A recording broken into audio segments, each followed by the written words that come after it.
Hello friends, आज मैं कुसुम एक सिंपल ब्लाउज़ की कटिंग करने जा रही हूँ। ये मेरा बॉर्डर ब्लाउज़ है और इसमें मेरी स्लीव होगी 10 इंच की, इसलिए मैं आपको इसको बहुत ईज़ी तरीके से कटिंग करना सिखा रही हूँ। आप चाहें तो आप बहुत अच्छे से, आप जितनी भी अच्छी प्रैक्टिस करेंगी उतनी अच्छी आपकी कटिंग होगी।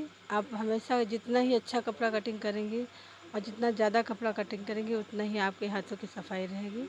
ये देखिए फ्रेंड्स, मैंने 10 इंच की स्लीव्स की नाप ले ली है और अब मैंने मार्किंग कर ली है। 10 इंच की पीछे से मार्किंग करने के बाद मैंने आगे का नाप मैंने ले लिया है, जो मेरा 6 इंच का चौड़ाई है, और मैं पीछे से इसका आर्म होल को अच्छे से शेप कर रही हूँ। ये मेरा स्लीव का शेप बन गया। ये देखिए फ्रेंड्स, कितने अच्छे से मैंने 12 इंच की स्लीव्स निकाल ली है। 12 इंच की स्लीव्स निकालने के बाद मुझे बचे हुए कपड़े से ब्लाउज़ की कटिंग करनी है।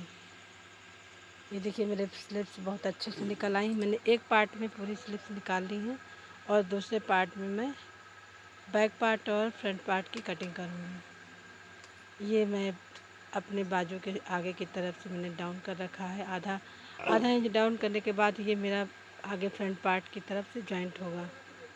दोनों बाजू में मुझे फ्रंट पार्ट की तरफ से निशान लगा लिया है और ये निशान मेरे फ्रंट पार्ट के ही तरफ रहेंगे। अब मैं बैक पार्ट की कटिंग करने जा रही हूँ। बैक पार्ट मेरा जो बचा हुआ दूसरा पार्ट फैब्रिक का है, उसमें भी दूसरी तरफ से बॉर्डर बनी हुई है। उसी बॉर्डर के हिसाब से मैं कटिंग कर रही हूँ। मैंने बैक पार्ट की नाप ले ली है और अब मैं नाप के अनुसार ही मार्किंग कर रही हूँ। मेरा 10 इंच का नेक रहेगा और 6 इंच का मेरा आर्म होल रहेगा। शोल्डर मेरा 5.5 इंच का है और मेरा चेस्ट पूरा 32 इंच का है। उसका मुझे चौथाई हिस्सा रखना है। मैंने बीच में 2 इंच पर मैंने मार्किंग करने के बाद मैंने बैक गले का निशान लगाया है, जो मेरा एक डिज़ाइन गला है और मैं इसे कटिंग करूँगी। ये देखिए फ्रेंड्स, मैंने अपने गले की कटिंग अच्छे से कर ली है। ये मेरा डिज़ाइन गला है और आप इसे अच्छी तरह से जितनी बार आप उसको बनाएंगे और उतनी बार ही आपकी सफाई से कटिंग हो जाएगी। ये देखिए फ्रेंड्स, कितना प्यारा बनने के बाद इसका लुक बहुत ही अच्छा आएगा और ये बहुत ही प्यारा डिज़ाइन बनेगा। अब मैं बचे हुए कपड़े को आगे की तरफ से रख कर इसे फ्रंट पार्ट की कटिंग करूँगी। ये मेरा बचा हुआ कपड़ा ऐसे है कि आपको इस तरह से निकालना है कि जिससे आपका कपड़ा भी अच्छे से एडजस्ट हो जाए और आपका पूरा कटिंग भी हो जाए। आप अगर नॉर्मल कटिंग करेंगी तो इसमें से आप कटिंग में कपड़ा आपका कम पड़ जाएगा। इसलिए मैंने ऊपर का हिस्सा रखा हुआ है बचा के, उसमें डबल फोल्ड करने के बाद आर्म होल का ऊपर से निशान लगाऊंगी, जिससे मेरे दोनों पार्ट अच्छे से निकल आएंगे। लंबाई चौड़ाई अच्छे से निकालने के लिए मुझे इस कटिंग वाले कपड़े को अच्छे से बिछाना है और इसमें दोनों पार्टों को ऊपर से शोल्डर को कटिंग करना है।